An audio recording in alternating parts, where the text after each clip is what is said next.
നിങ്ങളുടെ favourite shows ഇനി ഒരിക്കലും മിസ്സാവില്ല. ഇപ്പോൾ C5 കാണും നിങ്ങളുടെ ഫേവറേറ്റ് ഷോസ് തികച്ചും സൗജന്യമായി. കത്തുകളിലൂടെ ഞാൻ വായിച്ചറിഞ്ഞ നിങ്ങളുണ്ടല്ലോ, ആ നിങ്ങളോട് എനിക്ക് ബഹുമാനം കൂടി വരാൻ ഒരു പ്രത്യേക കാരണമുണ്ട്. എന്റെ ഒരു അയൽവാസി, അയാളെ എന്ത് പേരിട്ടാ വിളിക്കേണ്ടതെന്ന് എനിക്ക് അറിഞ്ഞോടും.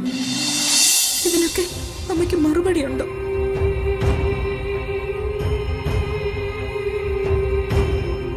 എന്നാലും എല്ലാം പരസ്പരം പങ്കുവച്ചിരുന്ന രണ്ടുപേര് തമ്മില് ലോകത്തിന്റെ ഏതൊരു കോണില് പരസ്പരം കാണാതെ കാലക്കേടാണ്. എപ്പോഴും നിങ്ങൾ കളിയാക്കാറില്ല, വയസ്സനും വയസ്സത്തെയും എപ്പോഴും പ്രേമിച്ച് നടക്കുകയാണെന്ന്. അതുകൊണ്ട് ദൈവങ്ങൾക്ക് അസൂയ തോന്നിയിട്ടുണ്ടാവും, അത്രേ ഉള്ളൂ.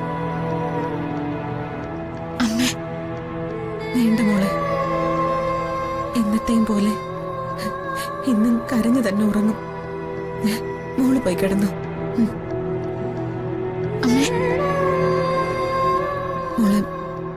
മോള് പോയി കിടന്നുറങ്ങിക്കോ.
അഡ്രസ് കത്തിൽ ഞാൻ സൂചിപ്പിച്ചിരുന്നു. എന്നിട്ടും മറുപടി കാണുന്നില്ല. എന്തുപറ്റി? ഇങ്ങനെ ഒരു സൗഹൃദം ഇനി തുടരണ്ടെന്ന് തീരുമാനിച്ചോ? ഞാനിവിടെ തിരക്കി വന്നപ്പോ നാട് വിട്ടു പോയി എന്നാണ് കിട്ടിയ മറുപടി. തിരിച്ചെത്തിയിട്ടുണ്ടാവും എന്ന പ്രതീക്ഷയിലാണ് ഞാൻ ഇപ്പോഴും കത്തുകൾ എഴുതിക്കൊണ്ടിരിക്കുന്നത്.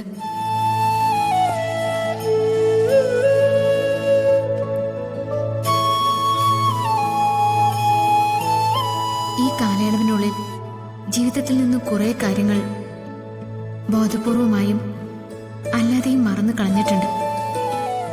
പക്ഷേ ഈ സൗഹൃദം, എന്നെ തേടിയെത്തുന്ന ഈ വരികൾ, അതൊന്നും മരണം വരെ എനിക്ക് മറക്കാനാവില്ല, ഒരിക്കലും. ജീവിതം വല്ലാതെ ഒലിച്ചു കളഞ്ഞു.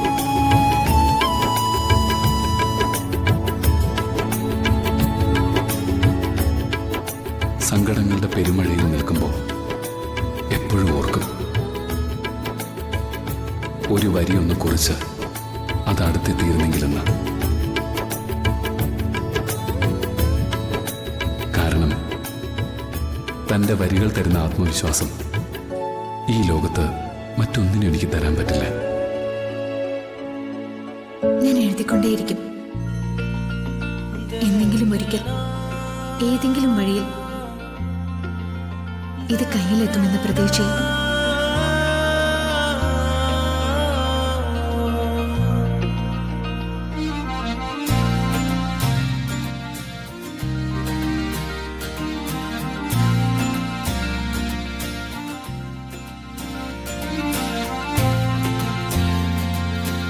ഈ ലോകത്തിൻ്റെ ഏതോ കോണിൽ എനിക്ക് വേണ്ടി ചിന്തിക്കുന്ന ഒരാളുണ്ട്. വരികൾ തേടുന്ന ഒരു പേപ്പറുണ്ട്. മഷി ഉണങ്ങാത്ത ഒരു പേനയുമുണ്ട്. വല്ലാത്തൊരു പ്രതീക്ഷയാണത്. പിന്നെ വേറൊരു വിശേഷമുണ്ട്. പെണ്ണുങ്ങള് കുശുമ്പ് പറയുന്ന പോലെയാണെന്ന് തോന്നരുത്. കത്തുകളിലൂടെ ഞാൻ വായിച്ചറിഞ്ഞ നിങ്ങളുണ്ടല്ലോ, ആ നിങ്ങളോട് എനിക്ക് ബഹുമാനം കൂടി വരാൻ ഒരു പ്രത്യേക കാരണമുണ്ട്. എന്റെ ഒരു അയൽവാസി.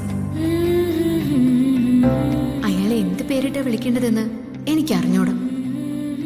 വഴക്കളിയെന്നോ അഹങ്കാരിയെന്നോ എന്താ പറയാ, ഈ ലോകത്ത് താൻ കഴിഞ്ഞിട്ടേ മറ്റാരും ഉള്ളൂ എന്ന ഭാവക്കാരൻ. ഇടയ്ക്കിടയ്ക്ക് ഞങ്ങൾ തമ്മിലൊന്ന് കൂട്ടിമുട്ടും. ചില തീപ്പൊരികൾ ഉണ്ടാവുകയും ചെയ്യും. എങ്ങനെ ഉണ്ടാവാതിരിക്കണം? അതല്ലേ അയാളുടെ കയ്യിലിരിപ്പ്. ജീവിതത്തിലേക്ക് അനാവശ്യമായി വലിഞ്ഞു കയറി വന്ന ഒരുത്തി.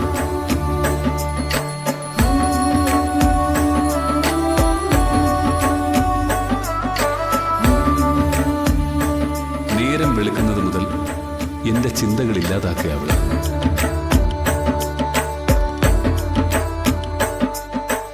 ഒരഹങ്കാരി. കഷ്ടകാലത്തിന് ഒരു എഗ്രിമെന്റ് എഴുതി ആ അഹങ്കാരത്തിന് 11 മാസം തലയിൽ വെച്ച് കെട്ടി. ഇനിയിപ്പോ സഹിച്ചല്ലേ പറ്റൂ.